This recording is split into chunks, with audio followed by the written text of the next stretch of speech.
नमस्कार. तर पिंगा ग पोरी पिंगा या मालिकेच्या आजच्या भागात आपण पाहणार आहोत की सर्वजणी राधाच्या औष्णवानाची तयारी करत असतात. आता श्वेता वल्लरीला आवाज देत म्हणते की वल्लरी, झाली का ग तयारी? ती रसमलाई, खीर आणि श्रीखंडाची वाटी आहे ना तिथे ठेव. तेव्हा वल्लरी म्हणते की सगळी तयारी केली आहे, आता फक्त एक खीर तयार झाली ना की चांदीच्या वाटीत काढून ठेवते मी. तेव्हा तेजा म्हणते की एक मिनिट, एवढं सगळं खाणार आहे का ती चिमणी? यावर श्वेता म्हणते की अगं ती खात नसते ग, आपण ठेवायची पद्धत असते ती, म्हणजे सगळ्या चवी कळायला पाहिजेत ना म्हणून, बाकी काय नाही. आता तितक्या तिथे प्रेरणा येते आणि सर्व डेकोरेशन बघून खूप खुश होते आणि म्हणते की अरे वा श्वेता, मस्तच केलं आहे हां सर्व डेकोरेशन. आता श्वेता विचारते की पण आहे तरी छोटी कुठे आपली? तेव्हा प्रेरणा सांगते की त्याचं काय झालं, आम्हाला लागली होती भूक, त्यामुळे आम्ही दूध प्यायलो आणि झोपलो. तेव्हा श्वेता म्हणते की अगं तिच्या आंघोळ बाकी आहे अजून. यावर प्रेरणा म्हणते की होईल ग, आंघोळीला कुठे वेळ लागणार आहे, पण मी तिच्या आंघोळीची सगळी तयारी करून ठेवते ना तोपर्यंत, म्हणजे आज छान सुगंधी उठणं लावून सुवासिक पाण्याने आंघोळच घालणार आहे तिला. तेव्हा वल्लरी विचारते की अहो पण ताई ती उठणार आहे कधी? तेव्हा प्रेरणा सांगते की अगं तिची झोप तर चिमणीची आहे, उठेल लगेच, तोपर्यंत मी मालिशची तयारी करते तिच्या. आता हे ऐकून तेजा मध्येच म्हणते की एक मिनिट, मालिश आणि तू करणार आहेस? तेव्हा प्रेरणा म्हणते की हो, मी रोजच मालिश करते तिची. तेव्हा तेजा खूपच टेन्शनमध्ये येते आणि म्हणते की काय, तू तिला रोज मालिश करतेस? तेव्हा सगळेच तेजाकडे खूप शॉक होऊन बघायला लागतात. आता तेजा सर्वांजवळ येत म्हणते की काय, बाळाला रोज प्रेरणा मालिश करते, पण का करते ही रोज मालिश, आणि मुळात हे अलाउड नाही आहे. यावर प्रेरणा म्हणते की अगं तेजा, एवढं हायपर होण्यासारखं काही झालेलं नाही आहे, बाळांना मालिश करायचीच असते, त्यांच्या तब्येतीसाठी चांगलं असतं म्हणून करते मी राधाला मालिश. यावर तेजा म्हणते की नाही नाही, ते मला माहितीच आहे, बाळाच्या तब्येतीसाठी मालिश चांगलीच असते, पण ती एका एक्सपिरियन्स्ड बाईकडून करून घ्यायची असते, तुला आहे का एक्सपिरियन्स? तेव्हा प्रेरणा वल्लरीकडे बघत म्हणते की अगं वल्लरी काय बोलते ही तेजा, आणि तेजाला म्हणते की ऐकून घे, आता आपल्याकडे नाही आहे ना कुठली एक्सपिरियन्स्ड बाई, तर आता राधा आपली जबाबदारी आहे ना, आणि जर मी सगळी काळजी घेऊन तिची मालिश करत असेल तर काय प्रॉब्लेम आहे? तेव्हा तेजा म्हणते की मुळात कुठली बाई नाही आहे म्हणून तू करते का, आणि मुळात ती आपली जबाबदारी आहे म्हणून तिला नुकसान झालं पाहिजे असं तुझं म्हणणं आहे का? तेव्हा प्रेरणा म्हणते की अगं असं का होईल, पण मी सर्व काळजी घेऊनच करते रोज मालिश तेजा, अगं तुला आज कळले म्हणून तू एवढी चिडतेस. तेव्हा तेजा म्हणते की नाही, हे आधी मला कळलं असतं ना तर मी तुला करूच दिलं नसतं, आणि ती आपली जबाबदारी आहे म्हणून तिचं नुकसान. तेव्हा आता तेजा आणि प्रेरणाला असं वाद घालताना बघून वल्लरी दोघींनाही शांत बसायला सांगते आणि म्हणते की एक मिनिट, असं भांडू नको हो तुम्ही. तेव्हा तेजा म्हणते की नाही, मी सांगते की मालिश वगैरे काही करायचे नाही.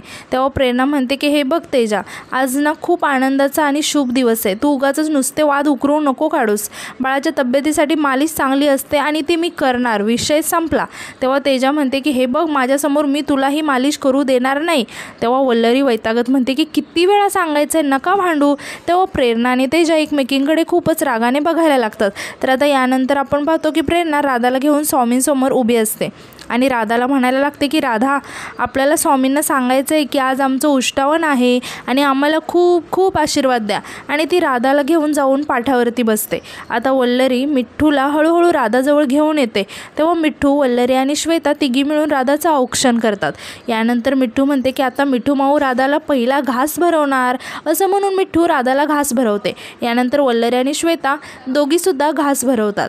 आता प्रेरणा त्याच्याकडे बघायला लागते आणि म्हणते की तेजा माऊ, औक्षण करायला तर आला नाहीतच, आता घास भरवायला तरी या.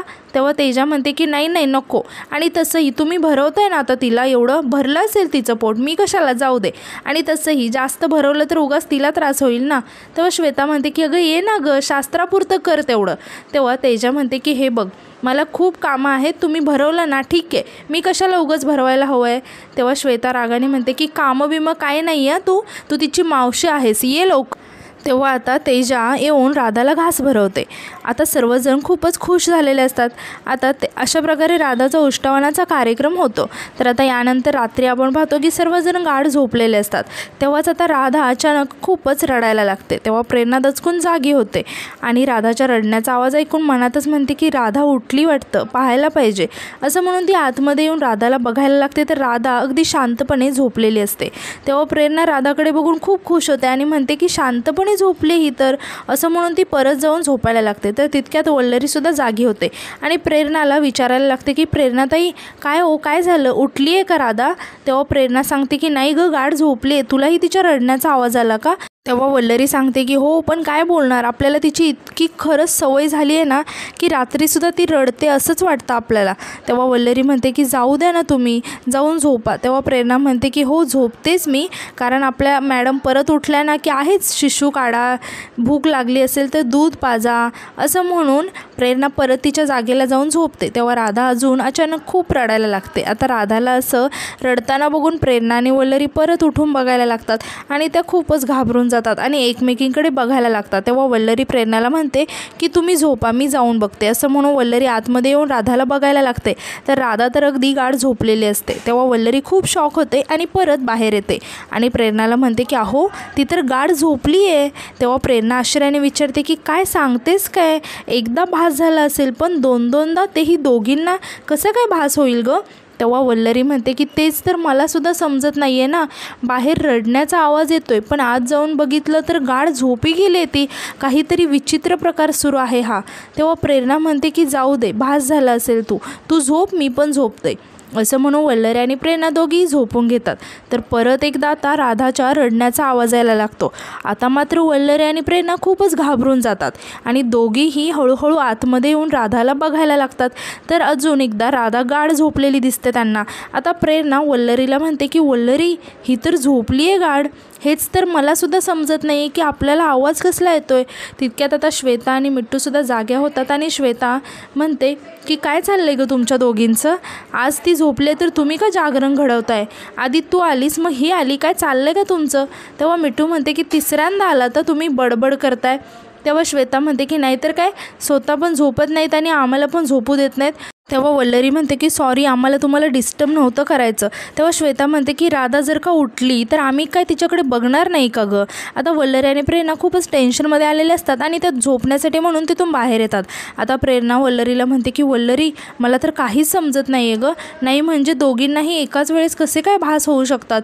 तेव्हा वल्लरी म्हणते की माझं तर डोकं आता फुटेल विचार करून करून. आता तितक्यात राधाचा अजून एकदा रडण्याचा आवाज यायला लागतो. तेव्हा वल्लरी आणि प्रेरणा खूपच घाबरून जातात आणि एकमेकींकडे बघायला लागतात. आता प्रेरणा घाबरत म्हणते की हा नक्की काय प्रकार आहे, आता सुद्धा आला ना तुला आवाज, आता आत गेलो ना तर परत झोपलेलीच असेल ती.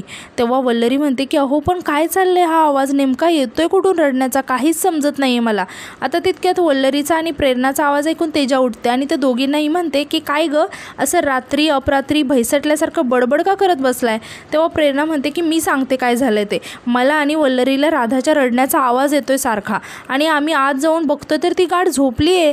दोघींनाही एकदाच कसं काय भास होऊ शकतो, आम्हाला तर काहीच कळत नाहीये. तेव्हा वल्लरी म्हणते की श्वेताताई आणि मिठ्ठूताईसुद्धा आमच्यामुळे उठल्या, त्यांची झोपमोड झाली, इतकं अपराधी वाटतंय ना मला. आता हे ऐकून तेजा खूप मोठ्याने हसायला लागते. आता तेजाला असं हसताना बघून वल्लरी आणि प्रेरणा तेजाकडे आश्चर्याने बघायला लागतात. आता प्रेरणा म्हणते की काय झालं, ही वेळ आहे का दात काढण्याची? तेव्हा वल्लरीसुद्धा म्हणते की या का हसतायत नक्की, या झोपल्यात की जागे आहेत? आता तेजा खूपच हसायला लागते आणि म्हणते की हा आवाज येत होता का, असं म्हणून ती लहान मुलाच्या रडण्याचा आवाज दाखवते. आता वल्लरी आणि प्रेरणा खूपच शॉक होऊन तेजाकडे बघायला लागतात आणि म्हणतात की तेजा. तेव्हा तेजा म्हणते की तू जेव्हा माझ्या कानात येऊन त्या चिमुकलीचा आवाज काढत होती त्यावेळेस मला डिस्टर्ब होत नव्हतं का गं प्रेरणा, माझी झोपमोड केली होतीस तू, आता मी बरोबर बदला घेतलाय तुझा. तेव्हा वल्लरी म्हणते की एक मिनिट, हे केले प्रेरणाताईंनी ना, मग तुम्ही माझ्यासोबत का असं वागलात? तेव्हा प्रेरणा म्हणते की थांब ना, मी हिला बघतेच, असं म्हणून ती उशी घेऊन तेजाला मारायला लागते आणि तिघी खूपच हसायला लागतात. तर आता यानंतर दुसऱ्या दिवशी सकाळी आपण पाहतो की वल्लरी आणि प्रेरणा चहा पीत बसलेले असतात. आता तितक्यात मिठू मस्त तयार होऊन तिथे येते आणि दोघींनाही गुड मॉर्निंग म्हणते. आता दोघीही मिठूकडे बघायला लागतात आणि मिठूला असं स्वतःहून तयार होऊन चालत आलेलं बघून त्या दोघी खूपच खुश होतात. आता वल्लरी मिठूला म्हणते की मिठूताई, तुमच्या तब्येतीत खरंच खूप सुधारणा झाली आहे, खरंच खूप छान वाटतं आम्हाला असं बघून. तेव्हा प्रेरणासुद्धा म्हणते की हो, आता खऱ्या अर्थाने आपलं घर नॉर्मलला आलं आहे असं वाटतंय. आता मिठू म्हणते की मी बरी होते, मला चालता येतं आहे, मला खूप भारी वाटतं आहे. तेव्हा प्रेरणा म्हणते की हो भारीच आहे, आणि खरं सांगू का, तुझी इच्छाशक्ती खूप स्ट्रॉंग होती ना, म्हणूनच पॉसिबल झालं हे सगळं, म्हणून इतक्या लवकर रिकवर झाली आहेस तू. तेव्हा वल्लरी म्हणते की मिठूताई, आता लवकरच बऱ्या व्हाल बघा तुम्ही. आता मिठू म्हणते की प्रेरणादी मला ना खाली जायचं आहे गं, म्हणजे मोकळ्या हवेत छान श्वास घ्यायचा आहे. म्हणजे खूप दिवस झाले मी अशी घरातच आहे ना, म्हणून ना माझा जीव असा घुसमटतोय. आता तूच बघ ना, मी शूटिंगसाठी तासनतास बाहेर असायची. तेव्हा वल्लरी म्हणते की मिठूताई ते दिवससुद्धा लवकर येतील, नका काळजी करू तुम्ही. तेव्हा मिठू म्हणते की म्हणजे तुम्ही घेऊन जाल ना मला खाली. तेव्हा प्रेरणा म्हणते की मिठू अगं घेऊन जायला काहीच प्रॉब्लेम नाही आहे गं, पण आपल्या त्या एवढ्या पायऱ्या त्या कशा उतरू शकशील तू. तेव्हा मिठू म्हणते की मी उतरेल ना, काळजी नको करू. तेव्हा प्रेरणा विचारते की नक्की ना. यावर मिठू म्हणते की हो. तेव्हा वल्लरी म्हणते की ठीक आहे, आम्ही तुम्हाला घेऊन जाऊ, पण त्याआधी घरातली थोडी कामं आहेत ते आवरून घेतो आणि मग आपण जाऊया, चालेल. तर आता यानंतर आपण पाहतो की वल्लरी आणि प्रेरणा मिठूला घेऊन खाली आलेले असतात. तेव्हा मिठू म्हणते की किती छान वाटतंय ना, किती दिवसांनी असं खाली आली आहे. तितक्यात आता तिथूनच बंडू आणि त्याची बायको चाललेले असतात आणि त्यांचं लक्ष अचानक त्या तिघींकडे जातं. आता मिठूला असं चालताना बघून बंडूची बायको खूप शॉक होते आणि बंडूला म्हणते की बंडू बघ, ही मिठू चक्क खाली उतरून चालायला लागली आहे. आणि म्हणते की बंडू चल ना आपण बोलूया त्यांच्याशी. आणि ती दोघेही प्रेरणा, वल्लरी आणि मिठूजवळ येऊन त्यांच्याकडे बघायला लागतात. आता ते तिघीही बंडू आणि त्याच्या बायकोकडे रागाने बघायला लागतात. तेव्हा बंडू त्यांना म्हणतो की अरे वा, तुमची मिठू चांगली चालायला लागली की, आम्हाला वाटलं होतं की आता डायरेक्ट. तेव्हा प्रेरणा रागाने म्हणते की काय वाटलं होतं तुम्हाला. तेव्हा बंडू म्हणतो की नाही, आम्हाला वाटलं होतं की आता चालायच्या ऐवजी डायरेक्ट धावायलाच लागेल, असं म्हणून तो आणि त्याची बायको हसायला लागतात. आता त्या तिघीही बंडू आणि त्याच्या बायकोकडे खूपच रागाने बघायला लागतात. आता वल्लरी म्हणते की मिठूताई चला, या लोकांकडे लक्ष नका देऊ, चला, असं म्हणून ते दोघीही मिठूला घेऊन जायला लागतात. तेव्हा बंडूची बायको म्हणते की अगं वल्लरी थांब ना, आणि विचारते की तुमच्याकडचं ते बेबी कसं आहे गं, म्हणजे खूप रडत होतं ना, आम्हाला त्याचा आवाज येतो ना घरापर्यंत.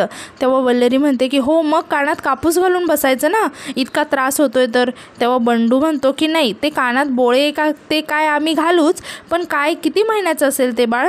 तेव्हा वल्लरी म्हणते की ते आम्ही बघू, रिकाम्या चौकशा तुम्ही कशाला करता, कुठेतरी निघाला होतात ना तुम्ही, या मग, असं म्हणून त्या तिघी तिथून जायला लागतात. तितक्यात आता पोलीस तिथे येतात. आता पोलिसांना बघून वल्लरी, प्रेरणा आणि मिठू पोलिसांकडे बघायला लागतात. तेव्हा पोलीस वल्लरीला म्हणतात की नमस्कार वल्लरी मॅडम, इथूनच जात होतो, तुम्ही दिसलात म्हणून आलो. तेव्हा वल्लरी पोलिसांना म्हणते की साहेब तुम्ही असं अचानक, म्हणजे बाळाच्या आईबाबांचं काही कळालं आहे का. तेव्हा पोलीस म्हणतात की नाही, तेच तर सांगायला आलो होतो, कसून चौकशी केली पण काहीच नाही कळलं. एरियातले CCTVसुद्धा बंद आहेत, त्यामुळे बाळाला सोडून जाणाऱ्या व्यक्तीला शोधणं खूप कठीण आहे. आता बंडू त्या तिघींनाही म्हणतो की अरे आता काय करणार तुम्ही, बिन लग्नाच्या असूनसुद्धा बाळाला सांभाळणार, त्यापेक्षा तुम्ही असं का नाही करत, बाळाचं बारसं करून टाका ना. तेव्हा बंडूची बायको म्हणते की हो, कारण बेबी आता कायमचं तुमच्याकडेच राहणार दिसतंय आम्हाला. आणि म्हणते की अरे बंडू, आपण सोसायटीमध्ये सांगायला हवं सगळ्यांना, कोणाचं तरी दुसऱ्याचं बेबी आपल्या सोसायटीमध्ये वाढणार आहे म्हणून. आता हे ऐकून वल्लरीला खूपच राग येतो आणि ती जोरात ओरडत म्हणते की बस, बाळाबद्दल पुन्हा असलं काही बोललात ना, लक्षात ठेवा, गाठ माझ्याशी आहे. कुणाच्या तरी बाळाला असं पाप म्हणून हिणवताय, यात त्या बाळाचा काय दोष आहे. तेव्हा प्रेरणासुद्धा म्हणते की आणि हे सगळं बोलण्याचा अधिकार तुम्हाला कोणी दिला. मिठूसुद्धा म्हणते की बाळाला जन्म घ्यायच्या आधी माहिती होतं का की त्यांच्या आईबापाचं लग्न झालं आहे की नाही. तेव्हा पोलीससुद्धा रागाने बंडूला आणि त्याच्या बायकोला म्हणतात की आणि तुम्हाला लहान बाळाबद्दल असं काही बोलण्याचा अधिकार नाही आहे, पुन्हा असलं काही बोलला तर आम्हाला मध्ये पडावं लागेल. तेव्हा बंडू आणि त्याची बायको घाबरून म्हणतात की नाही. तेव्हा पोलीस तिथून निघून जातात. आता वल्लरी बंडूला आणि त्याच्या बायकोला म्हणते की ऐकलं ना, पुन्हा जर आमच्या बाळाबद्दल असं काही बोललात ना तर गाठ माझ्याशी आहे. आणि म्हणते की जाऊ दे, मी तर कोणाला बोलते. तेव्हा बंडू आणि त्याची बायको खूपच टेन्शनमध्ये येतात आणि वल्लरीकडे बघायला लागतात. आणि आजचा भाग इथेच संपतो. धन्यवाद.